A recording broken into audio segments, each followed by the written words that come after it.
सकाळी एक 9:13 वाजता एक बाईक आमच्या घरासमोर आली. बाईकचा नंबर दिसत नाही आहे, पण ती बाईक UP बिहारची असावी. बाईकवर दोघेजण बसले होते. संपूर्ण हेल्मेट पॅक होतं, जॅकेट बिकेट घातलं होतं. गाडी आली, उभी राहिली आणि आपल्या चॅनलची काही लोकं आपल्या घरी होती.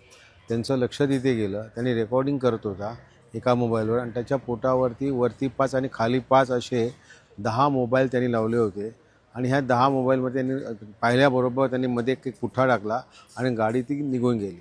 परंतु हे जात असताना त्यांनी सगळं घराचं रेखी करून रेकॉर्डिंग करून हे निघून गेले. त्यामुळे ही गोष्ट अत्यंत डेंजर आणि सिरियस आहे. पोलीस इथे आलेले आहेत, त्यांचं चालू आहे.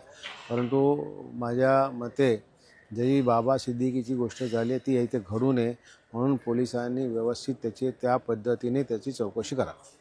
आपल्याला काय वाटतं कोणावर संशय असेल? संशय कोणावरतीच नाही, परंतु गोष्ट अत्यंत सिरियस आणि डेंजर आहे. आत्ता 1.5-2 महिन्यापूर्वी बाबा सिद्दीकीचं प्रकरण झालेलं आहे आणि त्याच्यामध्येच हे आता हे रेखी चालू आहे.